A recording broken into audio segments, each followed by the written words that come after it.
ॐ विश्वानि देव सवितर्दुरितानि परासुव यद्भद्रं तन्नयासुव। अभी हमने ईशव प्रार्थना का मंत्र पढ़ा, जिसमें कहा गया है कि हे ईश, हे प्रभु, हमारे जितने दुर्गुण हैं उनको आप दूर करें और जो कल्याणकारी वस्तुएं हैं वो सब हमारी तरफ आवें। आज हम 12 अगस्त 2024 तारीख में यहाँ पर सनातन धर्म से संबंधित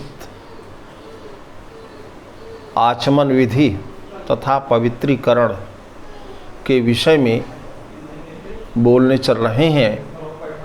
और सबसे सौभाग्य का विषय है कि श्रावण मास है और श्रावण मास को सावन मास भी कहते हैं। श्रवण शब्द से ही श्रावण शब्द बना हुआ है। श्रवण का अर्थ होता है सुनना। और श्रीमद् भागवत में भक्त प्रहलाद ने 9 प्रकार की भक्ति का उल्लेख किया है, जिसमें सर्वप्रथम भक्ति वो श्रवण है। श्रवणम कीर्तनम विष्णु। और हम इसी संदर्भ में आज श्रावण मास के शुक्ल पक्ष में इस समय अष्टमी तिथि है, और ऐसे पुनीत मास में मैं डॉक्टर अक्षयवरनाथ तिवारी इस समय पवित्रीकरण और आचमन विधि के संदर्भ में कुछ चर्चाएं करने चल रहा हूँ। तो सर्वप्रथम आशुतोष भगवान श्री शंकर की जय हो। अपने अपने माता पिता की जय हो। सभी देवी देवताओं की जय हो। भारत माता की जय हो। सनातन धर्म की जय हो। तो आज हम प्रसंगानुसार क्रमशः पवित्रीकरण तथा आचमन विधि के संदर्भ में कुछ बातें करने चल रहे हैं। कोई भी साधक होता है, साधक का अर्थ यहाँ पर चाहे भजन करने वाला समझ लीजिए, चाहे धार्मिक कार्य करने वाला समझ लीजिए, तो कोई भी जब साधक होता है किसी भी धार्मिक कार्य को करने के लिए, जब वह अपने मन को तैयार कर लेता है, तो सर्वप्रथम सनातन धर्म के अंतर्गत पवित्रीकरण की व्यवस्था है। और इन सब का उल्लेख सनातन धर्म में किया गया है। सनातन शब्द बहुत ही व्यापक है, और इस सनातन शब्द का अर्थ होता है हर समय रहने वाला, जिसका न तो आदि है और न कोई अंत है। और इस प्रकार से यह पहले भी था, आज भी है और आगे चल कर के भी बना रहेगा।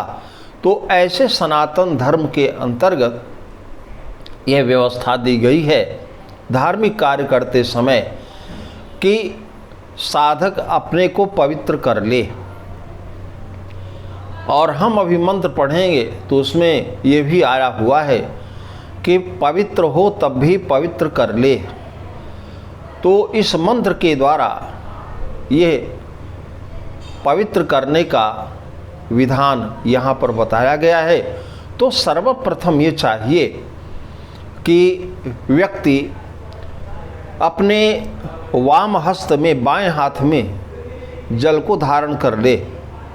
जलपात्र दाहिनी तरफ रखा होगा और उसमें आचमनी रखी होगी और उससे जल को निकाले और अपने बाएं हाथ के तलवे पर रख ले और फिर उसको ढक ले और फिर आँख को बंद कर ले या आँख को खुला भी रखे, कोई इसमें व्यवधान नहीं है।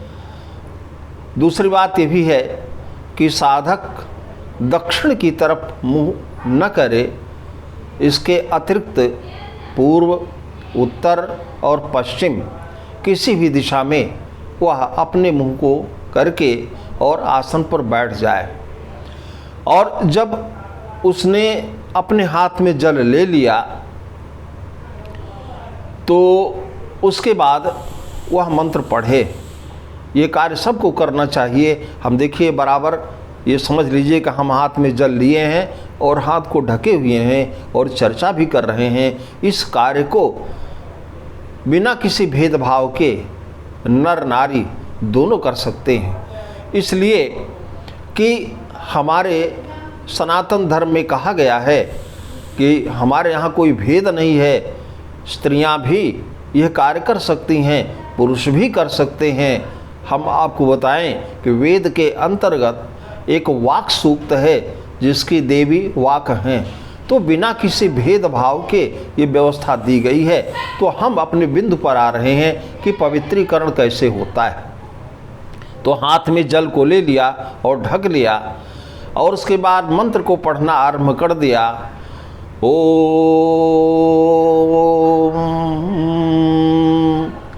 अपवित्रः पवित्रो वा सर्वावस्थांगतो विवा यः स्मरेत् पुंडरीकाक्षं स बाह्याभ्यंतरः शुचिः।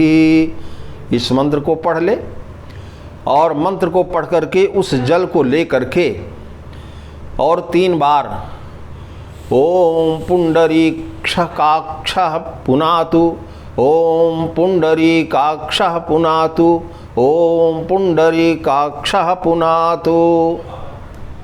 ये हो गया पवित्रीकरण। इसके बाद आचमन विधि के ऊपर मैं बोलने चल रहा हूँ। तो सबसे पहले तो यह जानने की आवश्यकता है कि आचमन कहाँ से किया जाए। हमारे आपके हाथ में, हमारे आपके शरीर में सब कुछ वही है जो ब्रह्मांड में है। तो ये है पिंड, यत पिंडे तद ब्रह्मांडे। जो हमारे आपके शरीर में है वही ब्रह्मांड में है और जो ब्रह्मांड में है वही हमारे आपके शरीर में है। तो हमारे आपके हाथ में आप उदाहरण के लिए देखिएगा, ये हम दक्षिण हाथ को, दाहिने हाथ को यहाँ पर हम फैलाए हैं और इसमें देखिएगा तो ये भाग है मणिबंध। देखिएगा ये भाग है मणिबंध। तो इधर का जो स्थान है ये वाला भाग, इसे कहा जाता है ब्राह्म तीर्थ। और यहाँ जो रेखा की मिल रही है कनिष्ठिका के इधर, इसको कहते हैं काय तीर्थ। और ये हमारी आपकी जितनी भी अंगुलियां हैं देखिएगा तो इनके जो किनारे के भाग हैं इन्हें देव तीर्थ कहा जाता है। और ये अंगुष्ठ है और ये तर्जनी है। तो इन दोनों के मध्य में जो भाग है इसे प्रजापति तीर्थ के रूप में कहा जाता है। तो फिर ये जो हथेली है इसका जो केंद्र बिंदु है इसे कहते हैं अग्नि तीर्थ। और वाम हस्त में हथेली के केंद्र बिंदु में होता है सोम तीर्थ। तो देखिएगा यहाँ ब्राह्म तीर्थ, ये काय तीर्थ 2 हो गए और तृतीय है देव तीर्थ और चतुर्थ है ये पितृतीर्थ और पंचम है अग्नि तीर्थ और षष्ठ है सोम तीर्थ। ये सप्त तीर्थ हमारे आपके हाथ में विद्यमान हैं। अब प्रश्न ये होता है कि आचमन कहाँ से किया जाए। तो जितने भी शुभ कार्य होते हैं तो आचमन हर जगह किया जाता है, और आचमन करने का जो विधान किया गया है उसी के अनुसार ही परिणाम भी प्राप्त होता है। ऐसा नहीं है कि पंडित जी ने मंत्र बोला और आपने आचमन जहाँ से इच्छा हुई हाथ के जिस भाग से वहीं से आपने झटके से कर लिया। कुछ लोग आचमन भी ऐसे करते हैं कि आचमनी से जल लिए और मुंह में फेंक दिए, वो आचमन नहीं है। तो हर चीज़ की व्यवस्था है और तदनुसार ही कार्य को करना चाहिए। तो अपने हम मूल बिंदु पर आते हैं कि प्रत्येक धार्मिक कार्य के अंतर्गत जो आचमन किया जाता है वह ब्राह्म तीर्थ से ही किया जाता है। ये हम महिलाओं के लिए, पुरुषों के लिए, दोनों के लिए बता रहे हैं। अगर आपके समक्ष आपके पुरोहित हैं तो आपके हाथ में वो जल देंगे और आपको बोलेंगे कि आप आचमन कीजिए, तो आपका धर्म बनता है कि आप भी जाने रहिए कि यह आचमन विधि क्या है, आचमन कैसे किया जाता है, आचमन किस स्थान से किया जाता है, ये आपको जानकारी में होना चाहिए।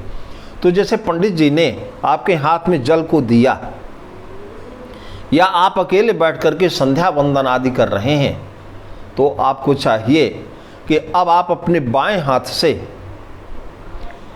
आप आचमनी से जल को यहाँ पर जो हथेली का भाग है अग्नि तीर्थ में रख लें, और यहाँ रखने के बाद 3 मंत्र बोला जाता है, और चतुर्थ मंत्र बोलने पर हस्त प्रक्षालन, हाथ को धोया जाता है। तो सबसे पहले ओम माधवाय नमः, ओम केशवाय नमः, ओम नारायणाय नमः, ये 3 बार आचमन करने का विधान है। तो फिर से सुनिएगा कि आचमनी से जल को लेकर के और अपने दक्षिण हाथ के अग्नि तीर्थ पर जल को रखे और रख करके ओम माधवाय नमः, अग्नि तीर्थ है, ओम केशवाय नमः, हर बार जल लिया जाए, और ओम नारायणाय नमः, और अंत में ओम ऋषिकेशाय नमः। हाथ में जल ले और जल लेकर के हस्त प्रक्षालन कर ले। अगर पंडित जी पुरोहित आपके सामने हैं तो वो जल आपको देंगे और बताएंगे कि आप स्पर्श करिए या आप आचमन करिए। तो यह आपको भी जानकारी में होना चाहिए। पंडित जी तो जान ही रहे हैं। इस प्रकार से आचमन आप ध्यान रखेंगे। ये ब्राह्म तीर्थ है, यह है मणिबंध दक्षिण हाथ में, और ये मणिबंध है तो इसी स्थान से आपको आचमन करना है। ऐसा नहीं है कि आप यहाँ से कर लें, यहाँ से कर लें या यहाँ से कर लें, ये सब अनिष्टकारी होगा। इसलिए ये व्यवस्था है और तदनुसार ही हमको आपको कार्य करना चाहिए, और इस प्रकार से कार्य करने पर हमको आपको लाभ मिलेगा। फिर से हम बात करते हैं कि ये सनातन धर्म की जो व्यवस्थाएं हैं ये सब के लिए हैं, नर के लिए हैं, नारी के लिए हैं, कोई अंतर नहीं है। इसलिए कि सबको वेदाध्ययन का अधिकार है, सबको पढ़ने का अधिकार है। इसलिए बिना किसी भेदभाव के सनातन धर्म के अंतर्गत जो चर्चा आई है, मैंने तदनुसार सर्वप्रथम आसन पवित्रीकरण और उसके बाद हमने आपके सामने आचमन विधि को बताया है। आप इसको ध्यान रखिए। आपके पंडित जी कोई कार्य कराते हैं, धार्मिक कार्य कराते हैं, धार्मिक अनुष्ठान कराते हैं, तो आपका भी दायित्व बनता है कि आप आचमन यही ब्राह्म तीर्थ से करें। और यदि आप स्वयं करते हैं, कोई धार्मिक करते हैं, पंडित जी को आप रोज़ नहीं बुलाएंगे, या पंडित जी भी तो संध्या बंदन आदि करते हैं तो किसी पंडित जी को आगे थोड़े बैठालते हैं, वो भी इस प्रकार से पवित्रीकरण अपना करते हैं और फिर आचमन वो करते हैं। तो इस प्रकार से जो मैंने बताया कि सर्वप्रथम जल को लेकर के और मंत्र को पढ़ा जाए, ये कहाँ की बात कर रहे हैं? ये हम बात कर रहे हैं यह पवित्रीकरण की। वाम हस्त में बाएं हाथ में जल को लेकर के और हाथ से ढक ले और मंत्र को पढ़े, जैसा कि मैंने बताया ओम अपवित्रः पवित्रो वा, और पूरा मंत्र पढ़ करके और फिर ये जल को अपने ऊपर छिड़क ले। तो ऐसा करने से आंतरिक और बाह्य दोनों प्रकार की शुद्धियां हो जाती हैं। जैसे बाहर स्नान करने से शुद्धि होती है, लेकिन इस प्रकार से अगर आप मंत्र पूर्वक पवित्रीकरण करेंगे तो आंतरिक शुद्धि भी हो जाएगी। और इस प्रकार से तुरंत इसके बाद फिर आचमन विधि है, जैसा मैंने आपसे बताया है। पंडित जी आपके सामने हो तो आपको दिशा निर्देश करेंगे। अगर वो नहीं भी करते तो आप हमारे वीडियो को देखिए और देख करके इसे लागू कीजिए और स्वयं संध्या वंदन आदि जब संपन्न करिए तो उस समय भी इसका प्रयोग करिए। निश्चित रूप से इसको आपको लाभ मिलेगा। ये हमारा आपका सनातन धर्म है और यह सनातन धर्म ही ऐसा है जो हमेशा रहा है, आज भी है और आगे रहेगा। हमको पूर्ण विश्वास है कि हम जो आज यह तथ्य आपके सामने रखे हैं ये आप बराबर याद रखेंगे और हमारे वीडियो को आप जो संस्कृत साधना नाम से है इसे आप देखेंगे, ये YouTube पर बराबर बना रहेगा। हमारे वीडियोस आगे भी ऐसे बनेंगे जिन्हें हम छोटे बड़े रूप में बनाते रहते हैं। जैसे कि हम अभी इस पर बोल दिए, इसके बाद हम कुशोत्पाटन विधि, कुश को उखाड़ने की विधि क्या है। ऐसा नहीं कि कुश को गए और तुरंत उखाड़ दिया ला करके प्रयोग करने लगे, सबकी विधि है। सनातन धर्म में व्यवस्था बताई गई है, इसलिए सब विधि का उल्लेख हम धीरे धीरे आपके सामने करेंगे, वीडियो बनाएंगे और उस वीडियो को आप देखते रहें। आप लाइक करें, सब्सक्राइब करें और आप पसंद करें, आपको निश्चित रूप से अच्छा लगेगा। बोलिए सनातन धर्म की जय।